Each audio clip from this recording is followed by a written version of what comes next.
I would like to start with this declaration. I am not a slave to debt. God has given me resources to create wealth. I will be a wise steward of what I have. I am stepping into financial freedom. I will live in abundance, not in lack. I wish to live a debt-free life because I had been trapped in debt. And let me tell you, it's just stressful, frustrating, and enslaving way to live. Proverbs 22:7 says, "The rich rules over the poor, and the borrower is a slave of the lender." Debt makes you feel like a slave. It controls your choices, it limits your dream, it keeps you stuck. But God did not create me or you to live like that. He created us to live free and abundant. He created us to live in the freedom. If you read in the Bible 2 Kings chapter 4, 1 to 7, you can see that how God helped a widow to come out of her debt and also a new way to live a life.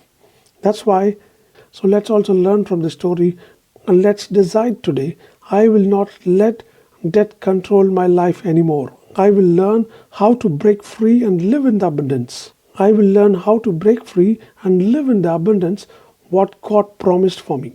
And if you are feeling stuck in the debt, know this, there is a way out. God will make a way where there seems to be no way. You don't have to live this way. You don't have to live this way forever. Freedom is possible and wealth is possible. Let's learn one of the most powerful lessons from the Bible about debt freedom comes from the story of 2 Kings chapter 4, 1 to 7. Let's do word by word meditation. Verse 1. One day the wife of a man from the guild of prophets called out to Elisha, "Your servant, my husband, is dead.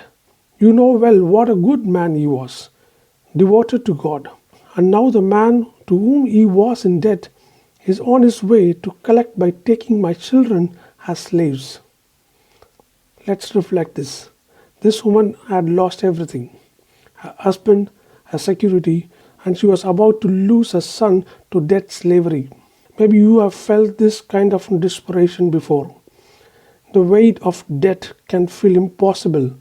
In verse 2, Elisha said, "I wonder how I can be of help. Tell me, what do you have in your house?" Let's reflect here. Elisha asks, "What do you have?" It's a powerful sentence. What do you have? God always starts with what you already have in your hands. Even when we think we have nothing, no, I don't have anything. But God has given us something that can be used for breakthrough. Breakthrough is coming in your life. God has given us something that can be used for breakthrough. Breakthrough in your life is coming. Breakthrough in your finance. Breakthrough in your lifestyle. Yes, let's receive it. Verse 2 continues, "Nothing," she said. "Well, I do have a little oil." Sometimes we overlook the small thing that we have. Skills, resources, ideas. But what seems little in our eyes is more than enough for God's hand to bless us. When you read verse 3 and 4, "Here's what you do," said Elisha. "Go up and down the street and borrow jugs and bowls from all your neighbor, and not just a few, all you can get. Then come home and lock the door behind you, you and your sons. Pour oil into each container. When each is full, set it aside." Here we can reflect this. God's provision offers requires faith-filled action. The widow had to step out, gather jars, and trust that something supernatural would happen. Faith moves first, and provision follows. Verse 5 and 6 says like this, "She did what he said. She locked the door behind her and her sons. As they brought the containers to her, she filled them. When all the jugs and bowls were full, and she said to one of her sons, 'Another jug, please.' He said, 'That's it. There's no more jugs.' Then the oil stopped." Let's reflect here. Let's reflect in this verse. The oil flowed as long as there was a room for it.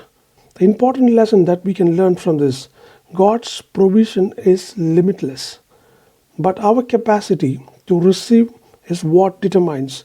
Let's learn a big lesson from this. God's provision is limitless, but our capacity to receive what determines the overflow. If she would have gathered more jars, the oil would have kept flowing. I have two questions for you. How much are you expecting from God? Are you limiting His provision by your small mindset? Verse 7, she went and told the story to the man of God. He said, "Go sell the oil, pay your debts, and live with your rest." This is God's model for a debt-free life. Here you can see a testimony of debt-free life. Multiplication of what's in your hand. Faith in action. Stewardship. Sell, pay off your debt, and live in the overflow. She and her son had more than enough to live on. God does not want you to just survive. He wants you to thrive and live abundantly. Welcome to Wealth Possible Journey. Identify what you have. Even if it's small, God can use it. Step out in faith. Do something. Faith requires action. Expand your capacity. Make room for God's provision in your life. Steward wisely. Pay off your debts and live in the financial freedom. And declare with me again, I'm not a slave of debt. God has given me resources to create wealth. I will be wise steward of what I have. I'm stepping into financial freedom. I live in abundance, not in lack.